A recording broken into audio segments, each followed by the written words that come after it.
నా పేరు జి ప్రకాష్ అండి. ఆంధ్ర క్రైస్తవ కళాశాలలో పీజీ డిపార్ట్మెంట్ ఆఫ్ హిస్టరీలో లెక్చర్గా పనిచేస్తున్నాను. 2021 నుంచి నేను ఇక్కడ హోసన మినిస్ట్రీస్కి వస్తూ ఉన్నాను.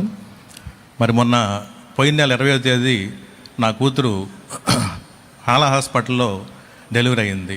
అంతకుముందు అన్న చాలాసార్లు ప్రేయర్ చేశారు తీసుకొస్తే ప్రెగ్నెంట్ ఉన్నప్పుడు. అయితే డెలివరీ అయిన వెంటనే పాపకి ఊపిరి అందలేరన్నమాట.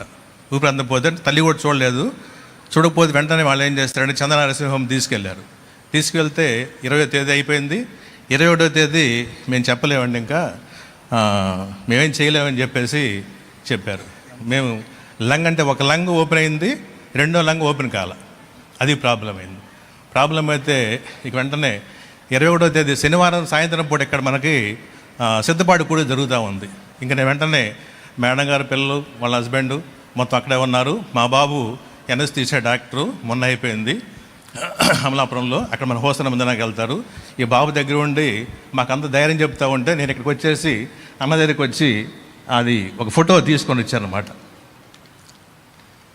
పాపది ఈ ఫోటో తీసుకొచ్చి నేను అన్న దగ్గరికి వచ్చి పేరు చేపిస్తే అన్న దీని మీద చేయబెట్టి పాపగా చెప్పాడు, అమ్మ నేను అబ్రహ్మని మాట్లాడుతున్నాను, ఏం ప్రాబ్లం లేదు, పాప తప్పనిసరిగా ఇంటికి తిరిగి వస్తుందని చెప్పాడు.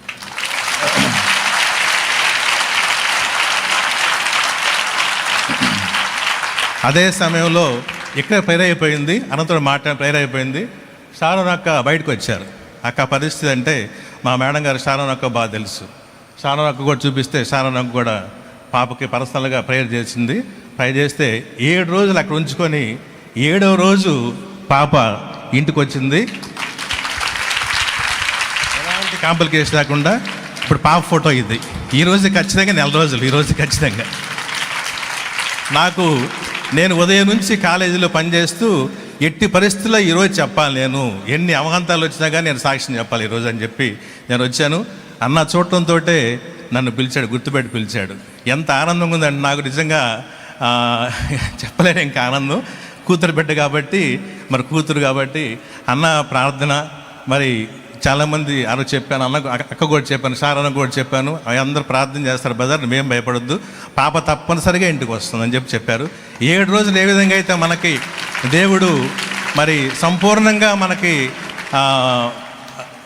కలిగించాడు, ప్రకృతిని ఏదన్నా కానీ చేశారో ఖచ్చితంగా 7వ రోజు నా ఇంటికి వచ్చింది. ఈ రోజు ఖచ్చితంగా 4 రోజులు ఖచ్చితంగా 20వ తేదీకి. హల్లెలూయా. అందరికీ వందనాలు. ఈ అవకాశం ఇచ్చిన అబ్రహ్మణకి మరొకసారి వందనాలు తెలియజేసుకుంటా ఉన్నాను. Thank you very much. Praise the lord. దేవునికి అసాధ్యమైన కార్యాలు ఏదీ లేదు. లంగ్స్లో 2 భాగాలు ఉంటుంది, ఒక భాగం కంప్లీట్గా అది ఓపెన్ అవ్వలేదు. సో డాక్టర్లు కూడా కష్టమే అని చెప్పి అన్నారు. ఆ సమయంలో తండ్రి గారు చాలా దుఃఖపడుతూ వచ్చారు.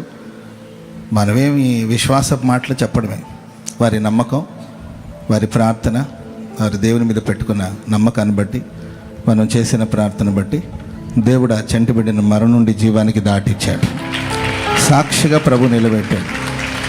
హల్లెలూయా. మన దేవుడు ఎంతైనా నమ్మదగిన దేవుడు. మనం కష్టపడుతుంటే ఆయన చూస్తూ కూర్చోడండి. శిష్యులు కష్టపడుతుంటే పడండి మీరు చేసుకునేదే మీకు వచ్చిందని అన్నాడు ఆయన.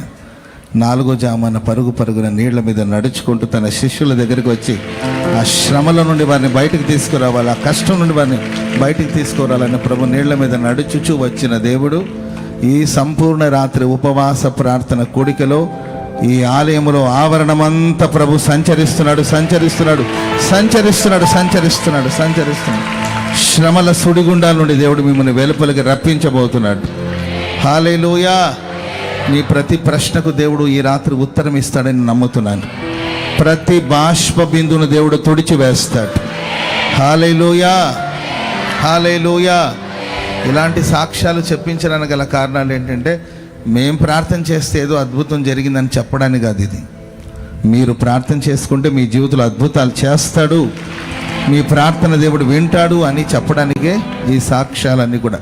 కాబట్టి ఒకరి సాక్ష్యాలు మనం విన్నప్పుడు, వారి జీవితంలో ప్రభు కార్యం చేస్తున్నప్పుడు నా జీవితంలో ఎందుకు చేయడు?